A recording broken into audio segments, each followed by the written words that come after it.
Hi, everyone. Thank you, Tim, for the kind words. You almost made me tear up. So I really say it's an honor to be with Military and Veterans Affairs for JPMorgan Chase. And to Tim's comment, we are trying to lean in. We are actively leaning in as it relates to our support for military, veteran, and military spouse entrepreneurs. So what's reflected here, I'm happy to say, is a holistic look at JPMorgan Chase and our support.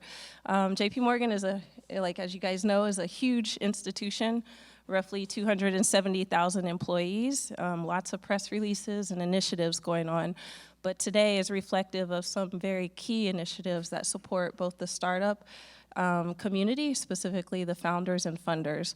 So cross line of business support is reflected, and I'm happy to introduce Gloria from our private bank. So she is holistically supporting our founders and funders, and I'm gonna read her bio and then I'll pass it over to you. So Gloria Zhu is a vice president and banker in the San Francisco office of JPMorgan's private bank.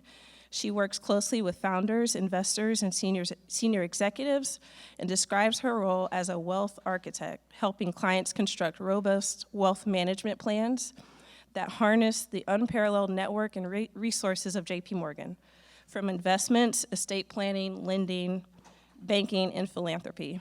Gloria began her career in fintech, building products at startups such as Nutmeg and Square before moving into the traditional asset management space at Iconic Capital and BlackRock. Gloria takes great pride in serving as an advocate and confidant for her clients and keeping their evolving needs and interests front and center. And please do not hesitate to reach out to her because we have support from the private bank across the nation. So Gloria, pass it over to you. Thank you, Ashley. So to echo Ashley, it is an honor to be here, and it's such a privilege to be at a panel sitting with my JPMorgan colleagues. Each of them have extensive experience, so I'll share a little bit more about their backgrounds and we'll jump into the presentations. So Silvia Kleinle is an executive director of JPMorgan Asset Management's Alternative Solutions Group. She is a project manager for the Project Spark initiative and is responsible for client relations and relationship management of iCapital. Silvia has 27 years of financial services industry experience, having spent 20 years in the consumer bank and 4 years in the client service team prior to joining the alternatives team. She is also co-chair for JPMorgan's Women on the Move Communications Committee. Next, we have Brad speaking. Brad Benini is an executive director on the Capital Connect team at JPMorgan and is responsible for product strategy, business development, and go-to-market functions. Prior to joining Capital Connect, Brad worked on JPMorgan's equity capital markets team with a focus on IPOs and follow-ons for public market companies. Brad has worked in financial services in a variety of different capacities beyond equity capital markets, including coverage banking and leveraged finance. And last but definitely not least, we have Juan Gutierrez. Juan sits within our commercial bank's tech and disruptive commerce group in San Francisco. He works exclusively with venture-backed tech firms in helping navigate the valuable ecosystem within JPMorgan, where he has spent 16 of his 22 years in banking. Juan has supported businesses of different levels in Chicago, Los Angeles, and San Francisco, including building and scaling successful teams in the latter two cities. So with that, we'll have Silvia kick off the presentations. Hi, everyone. Hopefully, can you hear me with this microphone? No? I'll use yours. Hi, Silvia Kleinle here. So I am here to talk about Project Spark. I think some of you may have heard about it in various forums, and there's a lot of familiar faces here that I'm happy to say I've had the opportunity to meet over the last 2 days. We all do have a couple of slides. I unfortunately can't see them too well, but I'm going to just start us off with, let's see. Sure. Okay, great. Okay, so just a little bit of background on Project Spark. This is really an initiative that is aiming to address the inequality that exists in venture capital. So our initiative got off the ground in the first quarter of 2021. We really discovered, and I mean, it's an issue that everyone knows, but we really kind of experienced the issue when working with a female fund manager that was trying to raise for her first fund. She checked all the boxes. She had all of the credentials. We were blown away by her, but she could not get past 15 million. So after a number of discussions, we were able to get Mary Erdos, the head of Asset and Wealth Management, to agree to use some firm capital to invest in her specifically.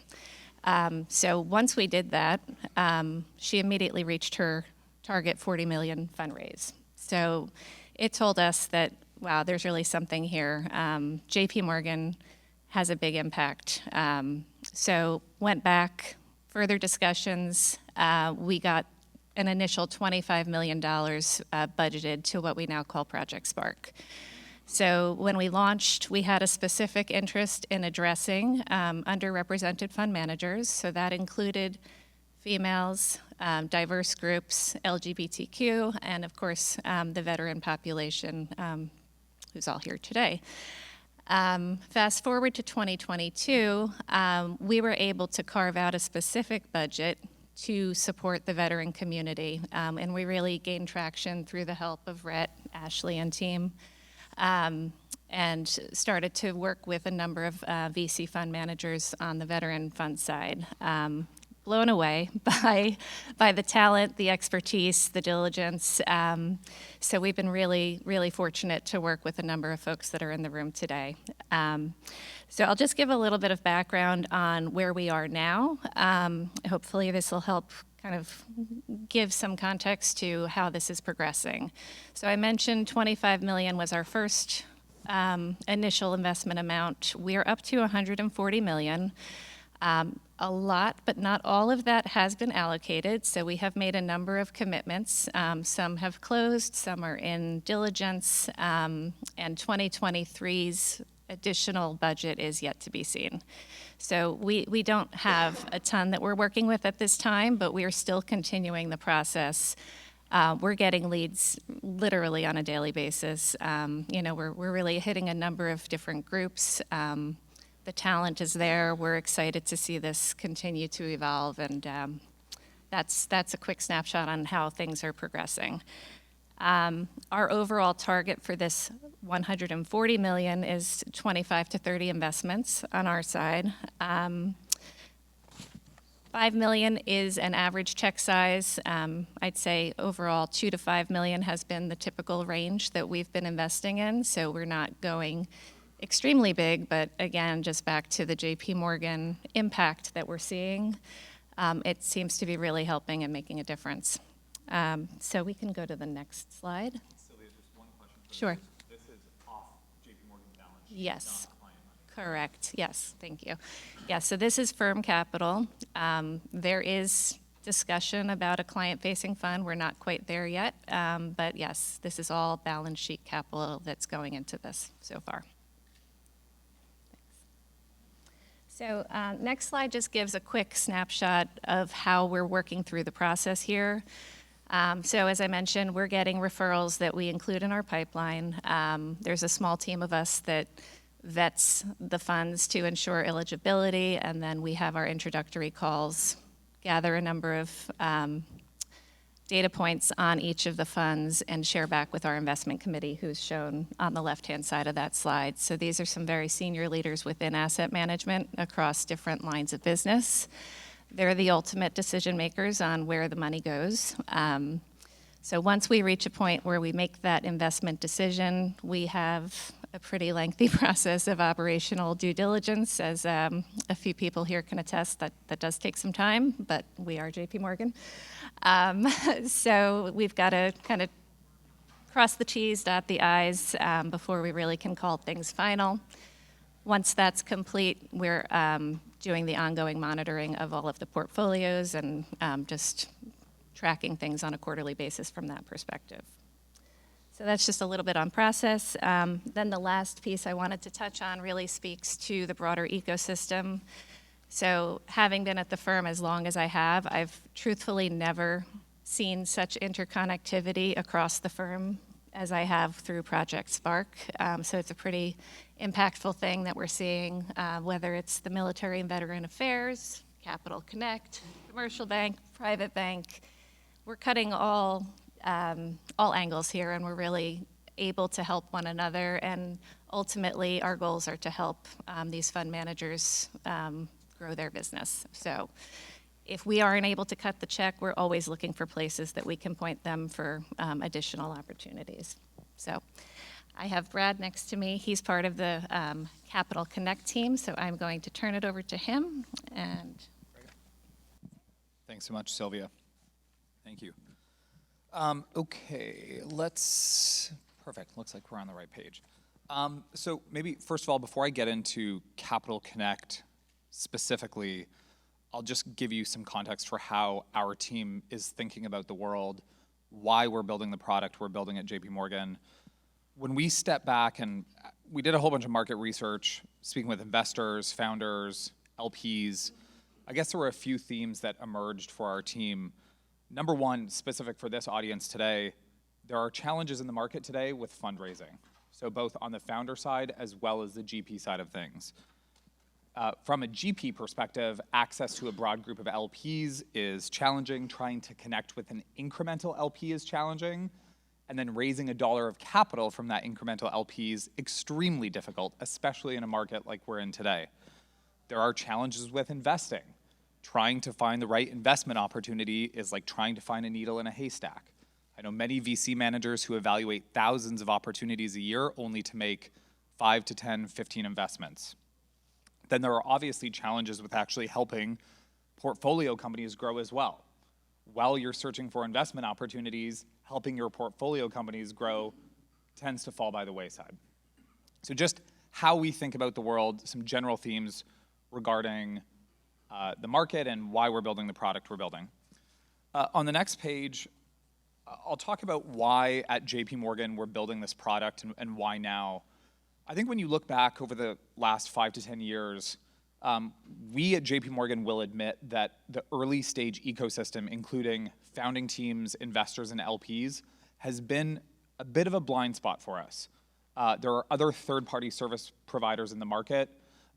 SVB's done a fantastic job. First Republic's done a fantastic job. Henry from Cardo is here this morning. They've done a fantastic job of servicing early stage.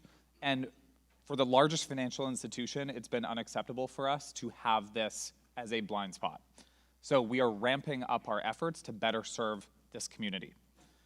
When you look at how JPMorgan is structured today, and this is what's illustrated on the screen, we have different lines of business that touch early stage in different ways. So, for example, out of the private bank today is where we manage all of our LP relationships, including family offices.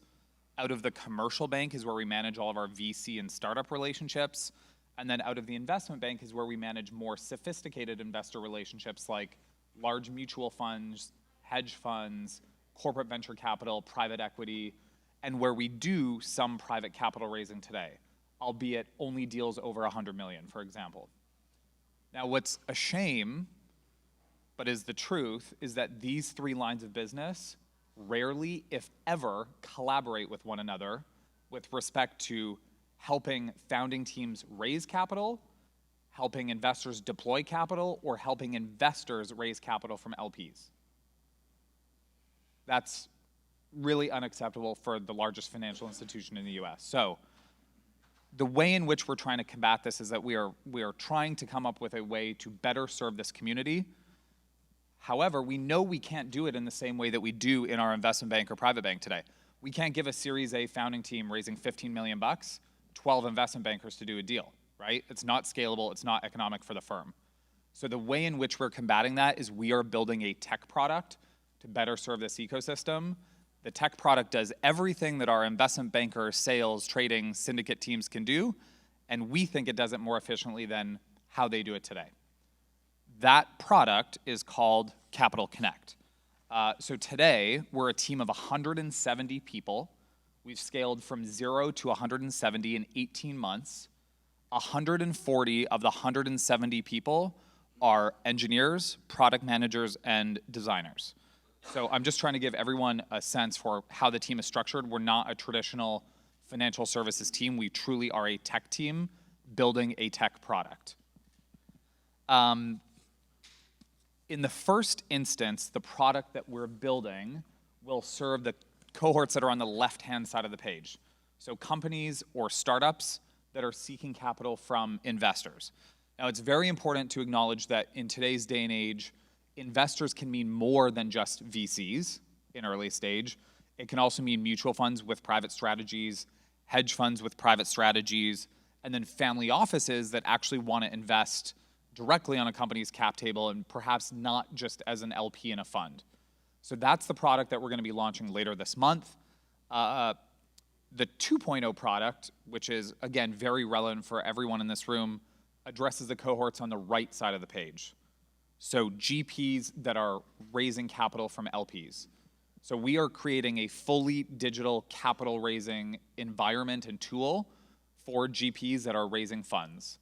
So the next time you raise a $50, $75, $100 million fund, we want you to come to Capital Connect and do it on our digital platform. We are going to open up to you our full network of LPs at JPMorgan, including pensions, endowments, family offices. We have hundreds and hundreds of family office relationships that have minimum 200 million AUM size that are ready and eager to put money to work in early stage. We want to open up our network to you. In the first instance, the 1.0 product that we'll be launching later this month, we're going to have a handful of modules on platform. Again, this is to serve the founder community that are seeking capital from investors. We're going to have a full networking module on platform, so a little bit of LinkedIn, a little bit of dating site type flavor.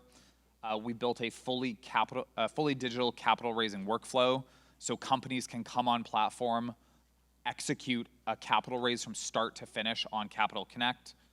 We have some very unique, one-of-a-kind terms benchmarking data that will exist on platform via a partnership we have with a startup called Omni, based out of Salt Lake City. Fourthly, we have a full cap table module and software on platform. So again, Henry and Carta have built a fantastic product. We want to compete with them. And then last but not least, we'll have an ecosystem module on platform as well. So we're approaching this from all angles. We're covering primary capital raising, secondary capital raising, wealth, cap table, and then ancillary services as well. We talked a little bit about the roadmap already, digital GP LP fundraising. Included in that will be digital SPV creation, digital co-investing as well. And then we're thinking through, on the secondary side of things, how to build out a secondary trading or tender offer platform. We think at JPMorgan we have some of the most unique investor relationships across the globe, and we want to open up founding teams, early investors, private company employees to those investor relationships, because we know and acknowledge that private company share liquidity is a huge problem in the market right now. We want to try and help fix that problem. So just before I turn the mic over to Juan, we can turn to the last slide here.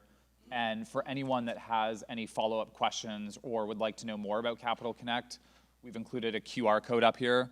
So feel free to scan the QR code. I believe that takes you to a registration link, and I get all of the referrals from this conference. So I can't wait to connect with all of you on a one-on-one basis. I'll be around here afterwards as well, but thanks so much for your time today. And again, I hope you can see and appreciate the power of the JPMorgan platform. I know it can sometimes be a little bit daunting to connect and penetrate the big bank that is JPMorgan, but what I can assure you is that we are fully committed to this community and this ecosystem and helping early stage, and sometimes it takes us a while for us to get pointed in the right direction, but once we are pointed in the right direction, we're like a bulldozer and there's no stopping us. So we're very, very much looking forward to partnering with all of you on a go-forward basis. Thanks for your time. Good afternoon, everyone.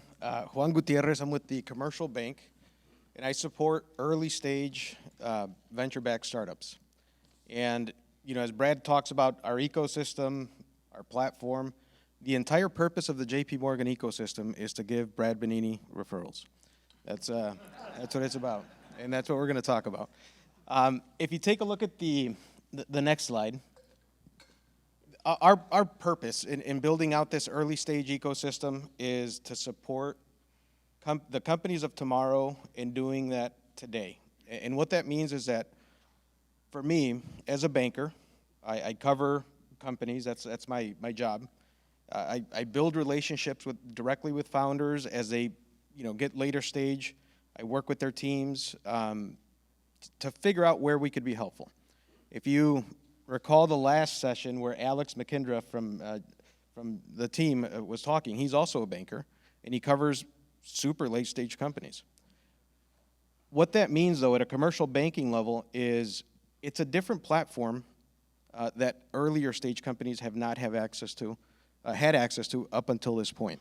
And that's a true commercial banking platform. And what that does is it's very different from a retail platform. So we have an amazing retail platform under our brand. We have Chase Bank. So that's the best business bank right now in the country. We spend a lot of money on our technology.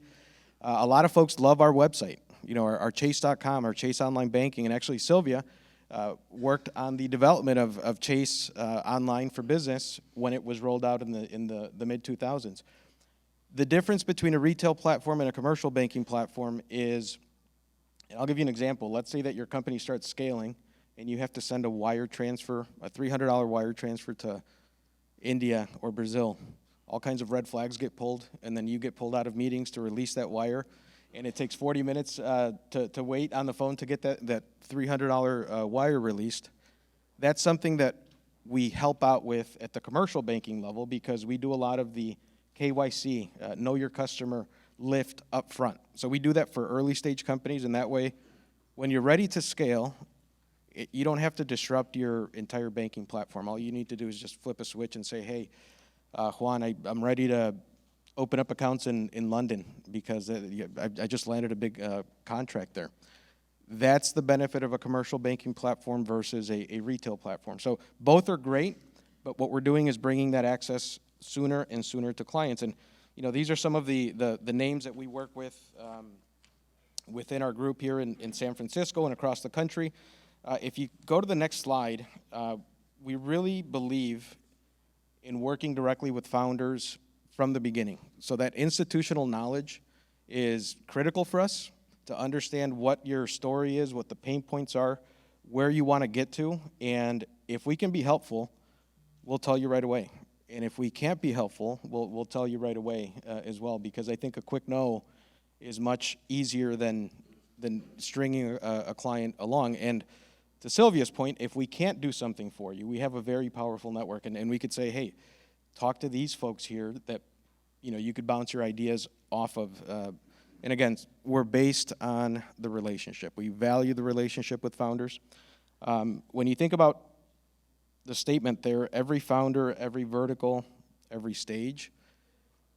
At the early stage, what's very, very important to founders is to have just a solid commercial banking platform, cap table management. So when I talk to early emerging fund managers, this is the one piece that they love the most, cap table management. We like our founders to have control and to have visibility and to have their ducks in a row when it comes to movements on their cap table. And one of the things that we offer complimentary to our clients at the early stage, pre-Series A, is global shares. So this is what Brad mentioned was a direct competitor to Carta. So if you jump on our platform, that comes for free. We acquired global shares. It's now a JPMorgan company. Since I think we acquired it in September, probably October of last year, it's free. You don't have to pay $500 a year, $2,000, $10,000 a year. It's free simply for being a part of our client base. If we turn the stage, in this slide here just really encompasses, it shows really well the power of our ecosystem. So we have 7 centers of excellence to empower the community, and within there we have military and the Veterans Affairs community. We have we deploy capital, we put our our money where our mouth is, and we're here to support you guys. And I think, Tim did an amazing job in putting this together, putting together the conference. We had a dinner last night, and the exchange of ideas was absolutely incredible. The level of talent in this room is great, and our purpose is to, just help you, find ways to be helpful. If we go to the next slide, please. These are the different stages where we help early stage founders. So at the beginning, early stage, we talked about a treasury platform. Money comes in, money goes out, nothing too complicated there. Global shares is also something critical at the early stage. As you grow, you start looking at different needs that your company has. And if we are able to assist, we can do it. We're a major bank, and then on the later stage, we have the ability to take companies public, to go and help out with merger, acquisition, whatever the needs may be.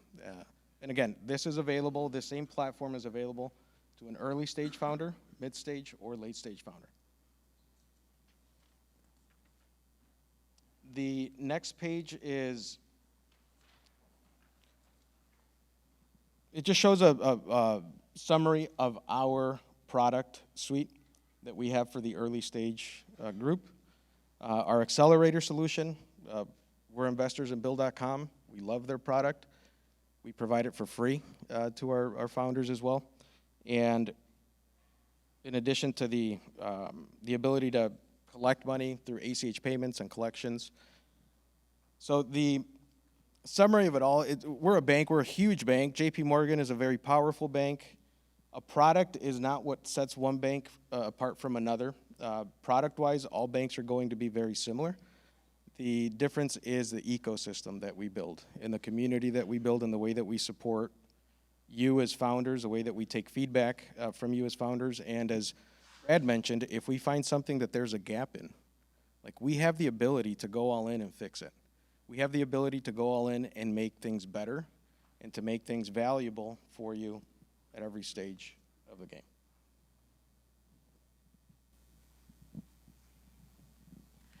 All right, so with that, we can start with questions. The first one I've had multiple requests for Silvia to answer this one, but I'll open it up to everyone on the panel. Do you have any advice for emerging fund managers or entrepreneurs? To borrow your mic that works. Yeah, so as I mentioned, our pipeline is really large, and we've had the opportunity to probably hear 200 to 250 pitches in the last year plus. So things that are standing out for us as we go through this process. One, if you're not a solo GP, your team dynamic means a lot to us. There are certain intangibles that just won't be on the piece of paper of your pitch deck that we're paying close attention to. We care about the longevity of your relationship, how you're working together. We do see some fund managers coming to us that don't have as much of the financial background. We recommend, I would just say, have some financial background, either from yourself or someone on your team, because it's just an important piece of the puzzle that will probably catch up down the road if you don't have that acumen going in. I would also say your thesis and how that connects to any of your investments that you're sharing with us is equally important. We need to really come away fully understanding what you're after and why you're choosing certain investments that you are. So just be crisp, articulate, and aim high. I would also say that, we've seen some very small funds come to us. From everything we've seen, it doesn't hurt to aim a little higher, I would say, if you have the opportunity to kind of flex on what your total fund size is. I would shoot a little higher than maybe you think you can go. So those are just a few thoughts.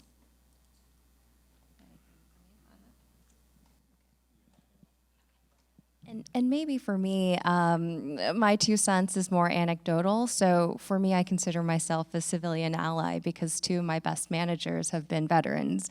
They were my best managers because they were a stickler for process.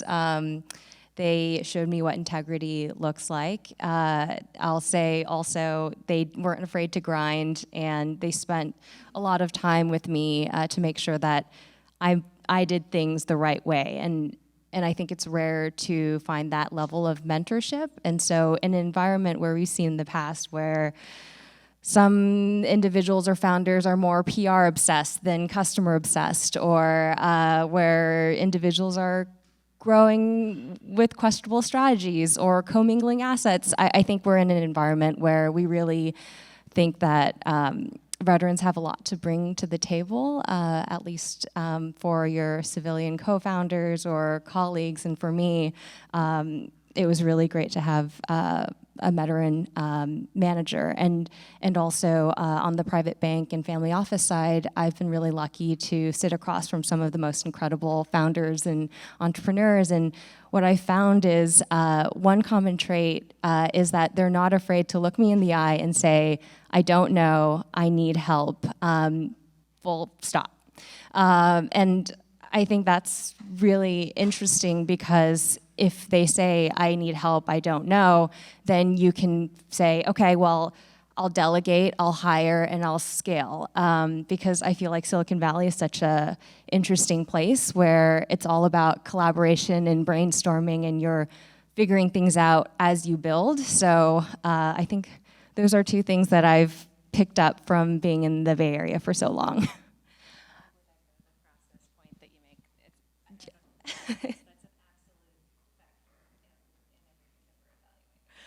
Yes, and in the last panel, I remember it was process, process, process. And with that, does anyone else have any questions?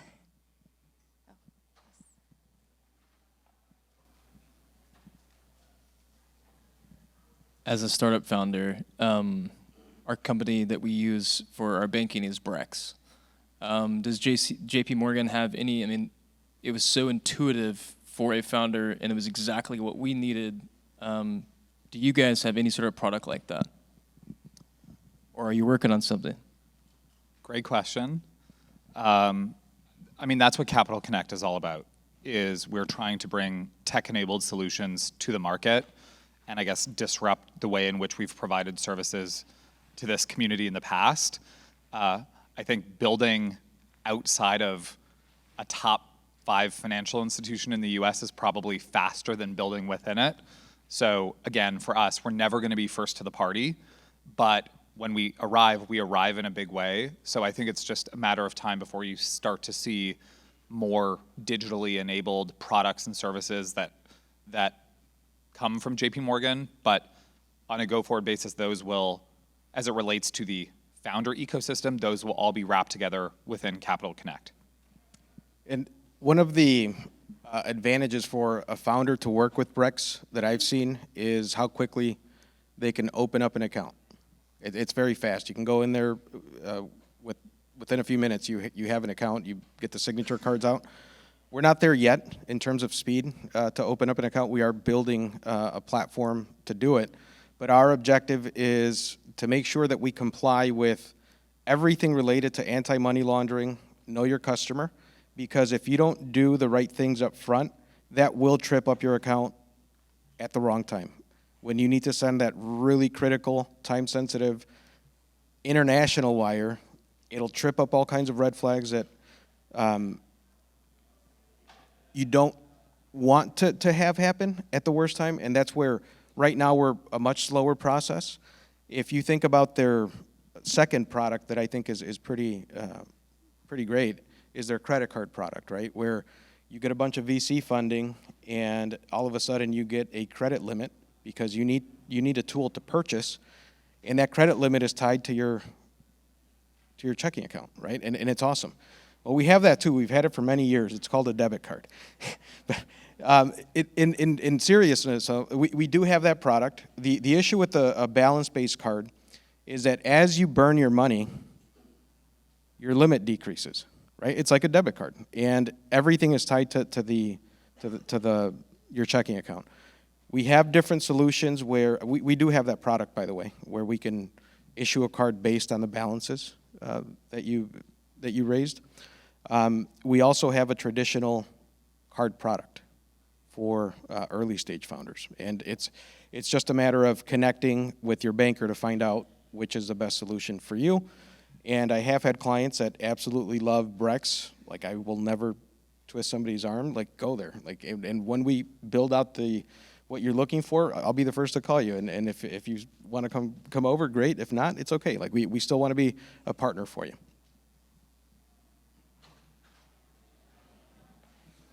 Hi, my name is Luke Schneider. I'm the founder and CEO of Fire Department Coffee. Just wanted to say thank you for all the information here. And I was wondering how long the process takes for that Spark Fund.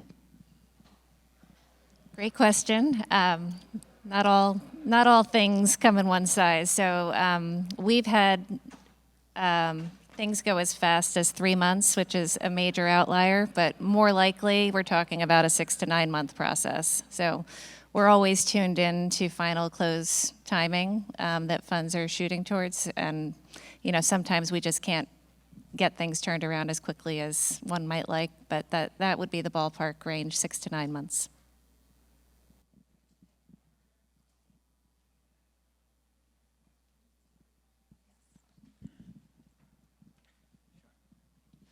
So we have a digital solution coming for investments, CoConnect, right?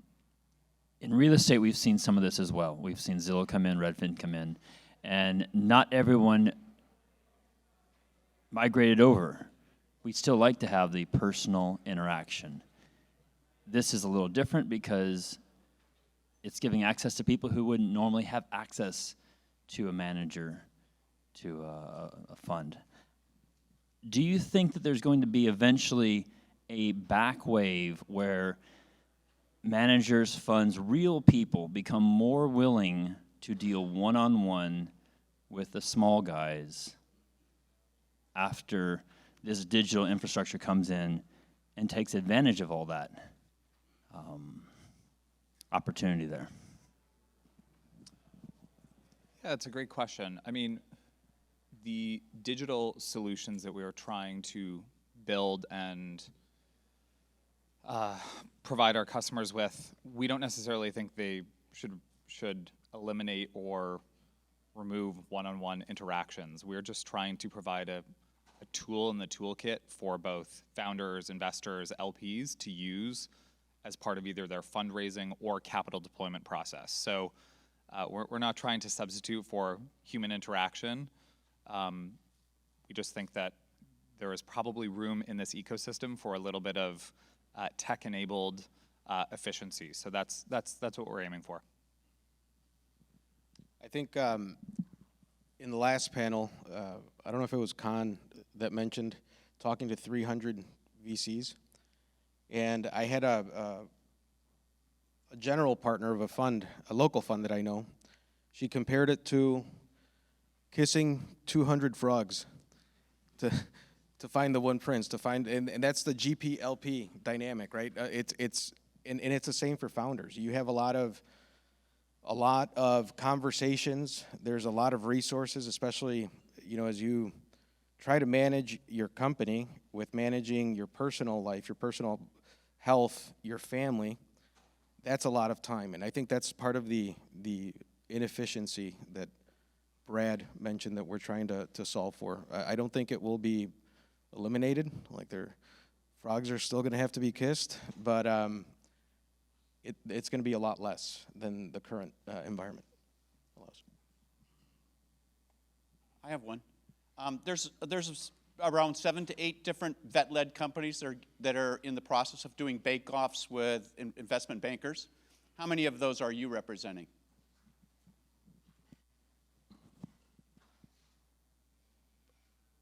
If I knew the answer to the question, I would not be able to disclose, because we would never disclose any sort of client relationship within the firm.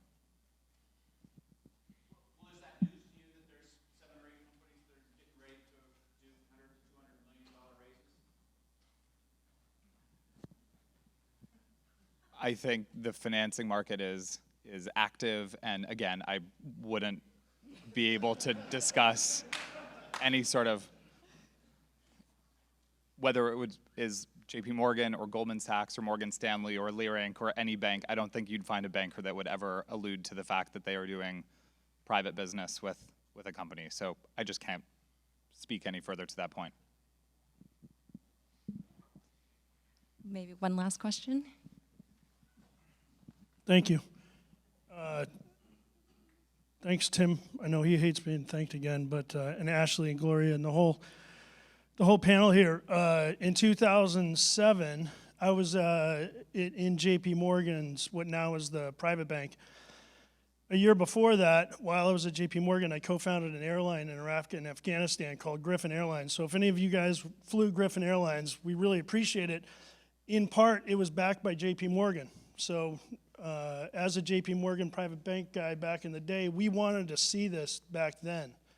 And what you guys have done, and what you've done not just for this conference, but bunker labs and service to schools, it's just amazing. So it's great to see the progress, and as an alumni, I thank you. Thank you. Thank you.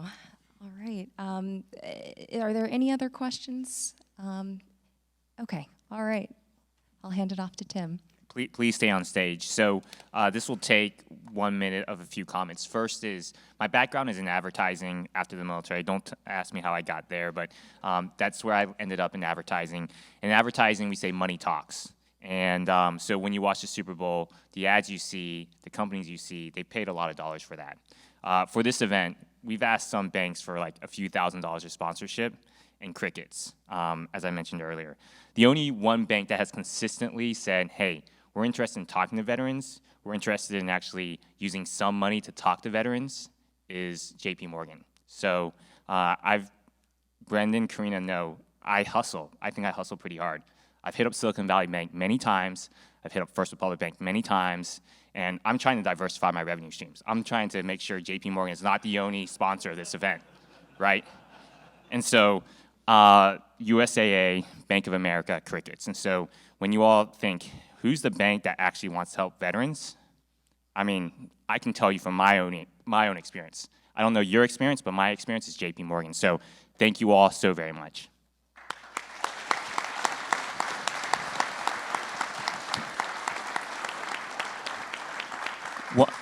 One last thing is, I'd ask Ashley Hawks to please come up here. And I would ask that the entire room, please, Ashley.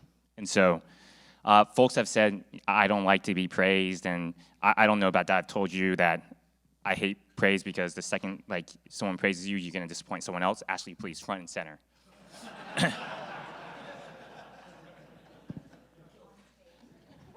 Please, on stage, please. So this is not my idea. This was Rhett's idea. Rhett said, Tim, you know this does not happen without Ashley, and I think I'm a very real guy, and it's true. This doesn't happen without Ashley, Air Force veteran who is responsible for practically all of the veteran initiatives within JPMorgan. Sure, she has to orchestrate amongst it, but when I think about JPMorgan, I think Jamie Dimon, Jamie Kramer, and Ashley Hawks. Like, those three people.